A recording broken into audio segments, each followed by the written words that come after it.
Okay, the next thing is thank you Tracy Ling. I nak juga bagi tahu tentang adakah COVID-19 ni hanya mainan angka ataupun dia sebenarnya sebenar-benarnya. Okay, saya nak bagi tahu saya bekerja di hospital swasta. Saya bukan doktor kerajaan. Okay, kejap kurang. Sekejap, sorry ya. Saya doktor swasta, saya bukan doktor kerajaan dan saya nak bagi tahu bahawa saya tak pernah menjemput ataupun memaksa mana-mana pesakit untuk buat swab ataupun buat screening, datang beramai-ramai. No, kami di swasta tak buat. We don't do that. Okay, tetapi kejap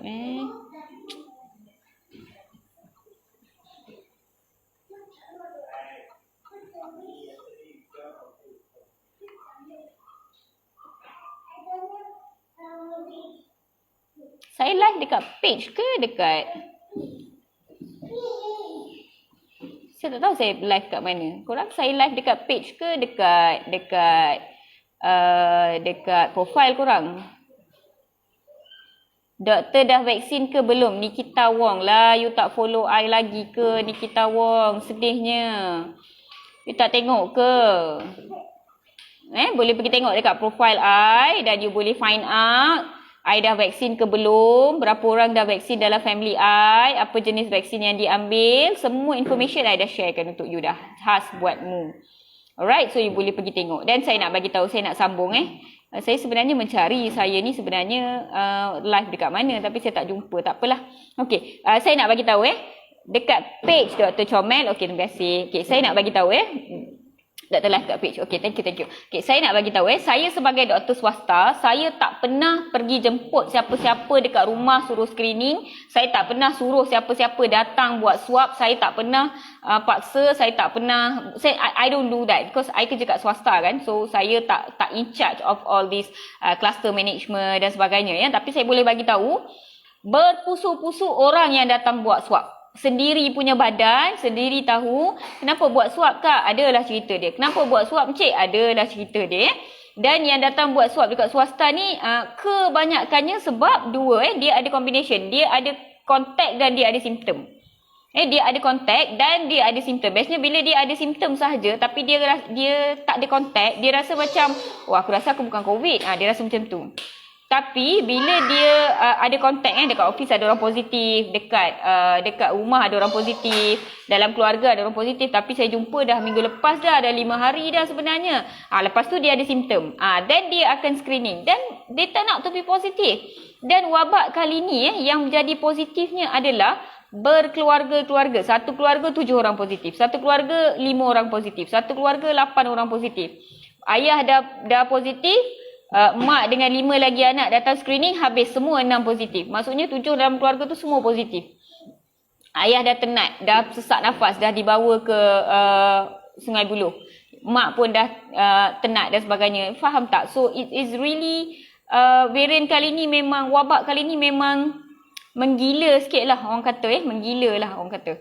Alright, so saya tak reti macam nak cakap. Nombor ini bukanlah satu mainan. Wabak ini bukanlah satu pandemik that saya rasa kelakar kalau korang percaya bahawa satu dunia berlakon.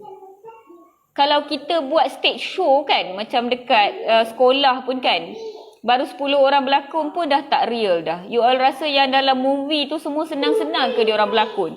Macam-macam editing yang dia orang buat. You rasa senang ke orang nak berlakon? Dan apa faedahnya berlakon? Semua ekonomi sektor kot terjejas.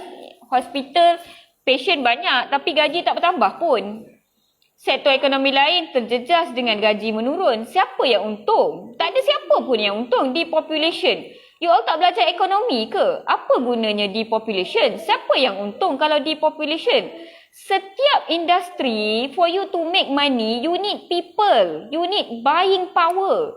You need purchasing power. You faham tak? So, setiap industri memerlukan memerlukan people. You need buying power. That is why antara ekonomi yang tak boleh nak sentuh adalah China ekonomi, sebab dia punya population tu. US economy is so strong sebab dia punya population tu such a big country. So if you don't have people, you depopulate people, you nak buat industri apa? You nak duduk sorang-sorang. Orang kaya memang dah duduk sorang-sorang. Satu tanah besar, satu estate tu memang dia dah duduk sorang dah. So apa gunanya? Kena ada logik dalam teori konspirasi yang you all sebut tu. I tak faham sebenarnya. Alright, dan ya, saya sebenarnya melalut kan. Saya cuma nak cakap lah, saya sedih sangat sebenarnya. Macam-macam editing yang diorang buat. I am very sad yang kes makin bertambah naik. Dan semua usaha doktor-doktor yang cuba educate rakyat Malaysia dan sebagainya nampak makin lama makin useless.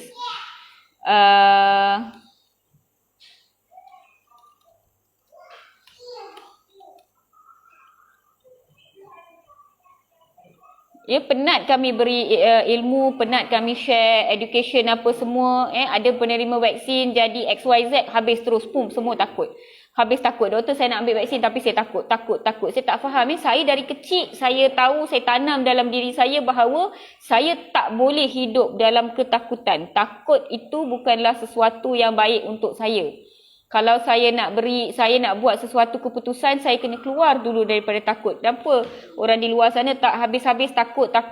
Bayangkan kalau kamu punya doktor ataupun kamu punya nurse, kamu pergi untuk ambil rawatan, dia kata, saya takut lah. Macam mana you all nak hidup ya? Kamu nak bersalin, kamu takut. Kamu nak kahwin, kamu takut. Kamu nak beli rumah, kamu takut. Semua benda takut. Saya tak faham lah. I don't understand. Alright, so entahlah. Saya tak reti dah nak cakap apa. Saya cuma nak cakap kes hari ni 4,500, malam 4,400. Dalam masa 4 hingga 5 minggu, kes akan jadi 10,000 sehari. Alright, 10,000 sehari dekat Malaysia memang akan berlaku. Satu-satunya cara untuk kita terselamat daripada wabak ini adalah yang pertama, lindungi diri anda sendiri. Jaga SOP untuk diri anda sendiri. Okey, rumah, keluarga, semua orang di luar sana ada potensi untuk untuk memberikan jangkitan kepada kita. Outdoor is always better than indoor. So kalau kamu bersembang-sembang dengan jiran dekat luar rumah, dekat luar tu, maybe not so bad. Tapi bila kamu berjumpa dengan kawan dekat satu restoran untuk berbuka puasa ataupun untuk satu farewell dan satu sesi yamcha dan sebagainya, kamu duduk sembang dan kamu lepak dekat situ sejam lebih tinggi risiko untuk jangkitan berlaku. Ya, so jaga diri anda sendiri daripada sibuk nak mengatur orang lain. Kerajaan tak nak buat PKP, kes tak nak turun. Yes. Ini yang kerajaan buat, kita kena terima, kita boleh suarakan, tapi at the same time kita kena protect diri kita.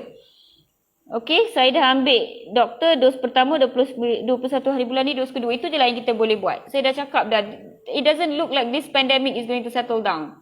Apa yang kita boleh buat adalah kita jaga diri kita protect diri kita dan family kita, anak-anak kita. Kalau kita bersama dengan orang-orang yang dah divaksin, contohnya di tempat kerja saya, semua orang dah divaksin. Alright, masih menjaga SOP tapi ketakutan tu kurang sikit, boleh relax sikit sesama vaccinated dengan patient still tight SOP. Sesama ahli keluarga, okey. Tapi bila nak jumpa ahli keluarga lain, nak balik rumah, orang tu, orang ni, ipar, mertua dan sebagainya, you have to be very careful. Sebab semua orang dapat jangkitan daripada orang yang dia kenal. Semua orang dapat jangkitan daripada ahli keluarga, semua orang dapat jangkitan daripada kawan-kawan, semua orang dapat jangkitan daripada office. Tak ada siapa pun. Sikit sangatlah yang dapat jangkitan, tak tahu daripada mana. Sebab bila kita tengok kes sporadik tiba-tiba datang, dia demam, batuk sesama, tak ada kontak, tak ada apa-apa, buat x-ray, pum, memang COVID. Test, memang COVID. Tak tahu dia dapat daripada mana. Tapi bila tanya, dia ni, pergi kedai kopi, mengetih, pergi shopping mall, pergi macam-macam. Pergi ke negeri XYZ untuk tujuan bekerja, pergi sana, lepas tu ada gathering, ada itu, ada ni macam-macam. Dah siapa yang bagi kat dia, dia bagi kat siapa, dah tak boleh nak detect dah. Faham tak? So mesti ada culas SOP juga di situ. Jadi daripada kita mengata orang, kita mengata kita jaga diri kita je dulu. Saya rasa kalau semua orang jaga diri dia, maka kes akan turun dengan mudahnya. tanpa memerlukan PKP ataupun SOP daripada kerajaan. So kita jaga diri kita je. It's as easy as that. So I tell myself, I know this is what the government have said, orang ekonomi nak ekonomi berjalan, tapi saya ekstrim, saya nak PKP. Kerajaan bagi sama rata, dia bagi PKP tapi dia bagi ekonomi berjalan. Bayangkan macam ayah dia abang Along pun nak, Angah pun nak. Along nak ni, Angah nak ni. Jadi abah bagi tengah-tengah. So kerajaan dah bagi yang ini dah. Kita kena accept dan kita kena hidup dalam ni. Kita kena protect diri kita. That's all I can tell you. Kita tak boleh nak ekstrimkan kepada satu. Of course, kalau kamu tanya saya, kalau saya jadi Perdana Menteri, saya akan kata total lockdown, tutup semua. Tak apa, yang tak ada kerja tu tak apa. Saya cetak duit, saya bagi duit, tak ada masalah. Bagi saya nyawa yang penting, it's okay. Suruh bank negara cetak duit, hantar duit kat rumah semua orang, hantar makanan, hantar PlayStation dekat duduk rumah semua orang. Korang duduk rumah, bagi tripod, bagi video kat semua orang. Korang ambil gambar Instagram daripada rumah je. Mungkinlah saya cakap macam tu. Sebab saya ekstrim kepada kesihatan. Tetapi ada juga orang ekstrim kepada kewangan. Bukan ekstrim lah, maksudnya dia nak sektor dia berjalan. Dia nak ekonomi berjalan. Jadi kerajaan terpaksa bagi ke tengah-tengah. Itu yang kita boleh buat. Kita bukannya negara develop, kita bukannya negara kaya. So kita kena ambil midway. Kita kena hormati rakan-rakan saudara mara kita yang mahukan tak nak PKP dan kita yang ekstrim yang nak PKP. So the middle way is probably the best. So kita jaga kita je lah. That's the best way. Okay, let me answer sikit tekak dah. Korang dah berbuka kan semua kan? Let me answer certain questions. Daripada Sis Rabiatul Adawiyah Abdullah. Doktor, betul ke setelah ambil vaksin dos 1, antibody badan kita akan jadi lemah? Siapa yang cerita tu? Lepas ambil vaksin 1 dos, kita akan ada antibody terhadap jangkitan COVID-19 lah. Jadi antibody kita akan jadi kuat lah. Apa yang lemah tu? Okay. Kerajaan jangan izinkan rakyat Malaysia yang tinggal di luar negara balik bercuti, termasuk saya juga. Tak berani nak balik Malaysia sebab tak mahu jadi pembawa COVID. Nur Natasha. So bagi saya tak bolehlah cakap blanket jangan balik. Kalau balik dengan kuarantin, that's okay. Cuma isu dengan kuarantin ni sebab dia tak kuarantin daripada negara yang dia berlepas tau. Orang yang sampai ke mana-mana negara, dia berlepas okay. Asalkan ada PCR negatif, dia berlepas. Lepas tu dia travel, dia sampai. The problem is bila seorang positif, patut tak kita kuarantin semua yang datang satu kapal terbang dengan dia, semua yang check out dengan dia, semua yang duduk dekat dekat departure, dekat arrival hall dengan dia. Patut tak kita tak buat? Kita kuarantin dia seorang sahaja. Saya tak pasti satu flight jadi macam mana. So daripada situ, ada tak yang kita terlepas seorang dua? Saya selalu terfikir sebenarnya. Jadi itu yang menjadi masalahnya, especially daripada negara-negara yang banyak casesnya. So saya risau sebenarnya kegiatan kita yang tidak menjaga sempadan dengan baik yang sebenarnya menyebabkan kes mencanak-canak. Kalau kita tengok negara seperti Australia, New Zealand, Brunei, in fact Singapore, dia jaga borders very strict. Tapi pergerakan dalam negara macam biasa. Saya lebih gemar macam tu sebenarnya.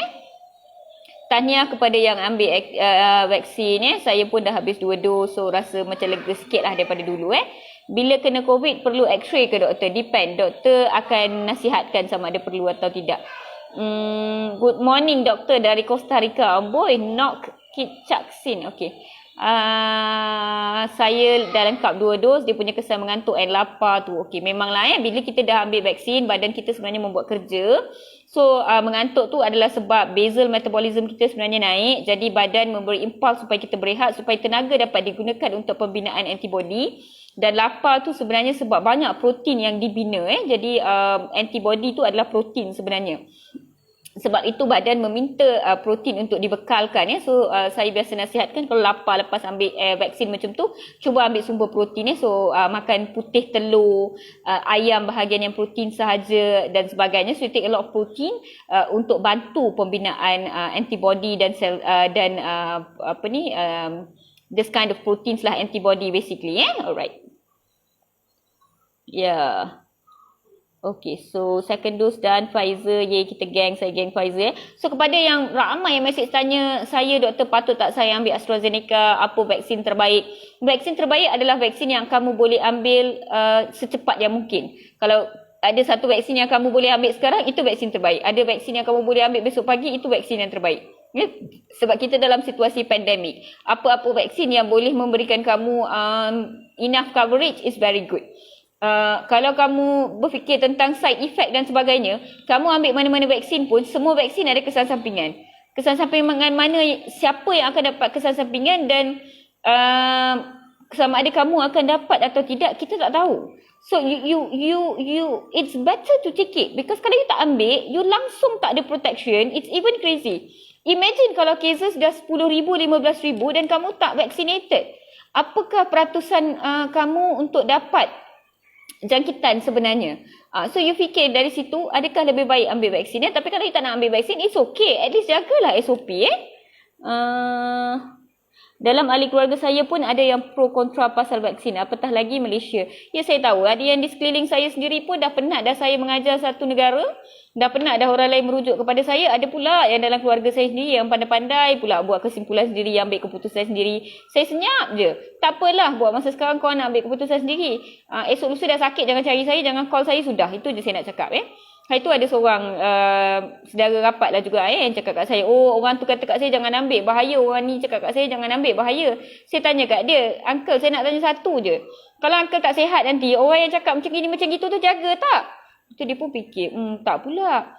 Orang yang banyak cakap sekarang, yang duk cakap kalau ambil vaksin jadi macam gini macam gitu, esok lusa kalau uncle sakit, dia jaga tak? Dia bagi duit tak? Dia cara tak? Dia angkat telefon tak? Taklah, dia bagi tahu je. Habis tu kenapa dengar cakap dia? Doktor kan yang jaga. Awak akan telefon saya juga kan sebab saya doktor dalam family ni kan. Habis tu kenapa dengar cakap dia? Kenapa tak dengar cakap saya? Oh okey lah, malam tu juga dia dah daftar dah untuk vaksin.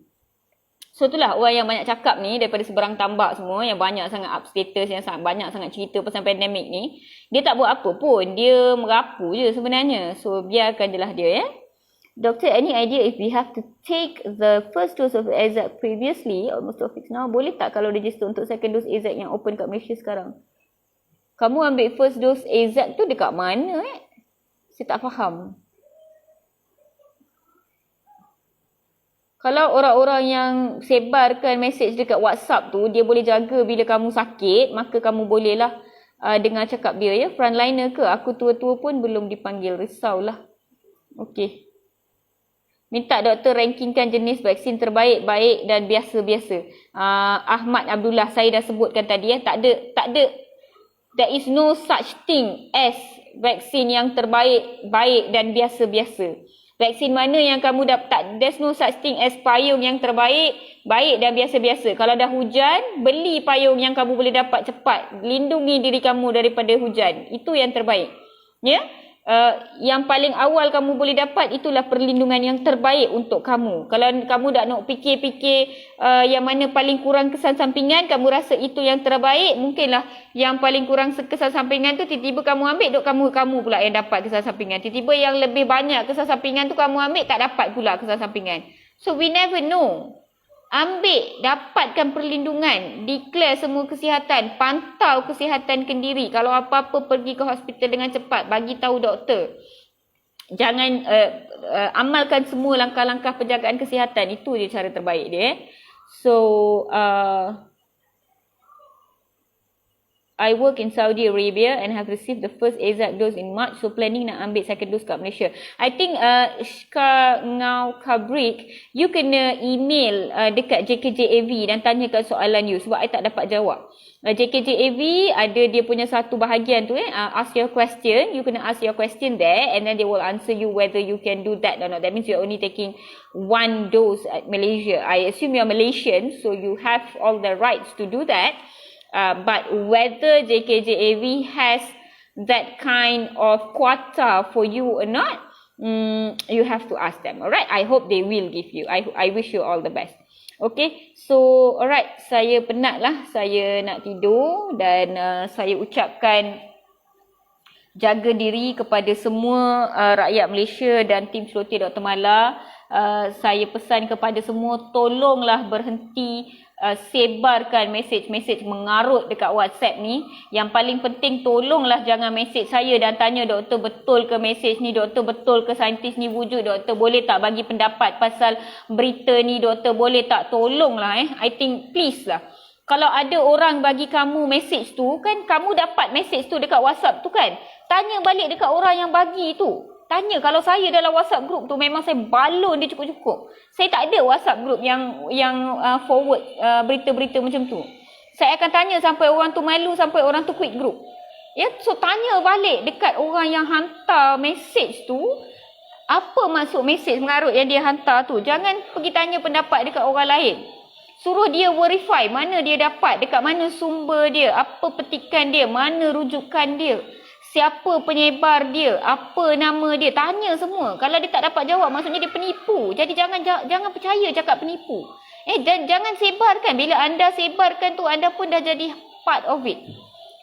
Alright, so it's more tiring to fight the virals than the virus itself. So tolonglah berhenti sebarkan WhatsApp ni. Selamatkan golongan mak ayah kita dan warga emas semua daripada tularan mesej-mesej mengarut dekat WhatsApp ni.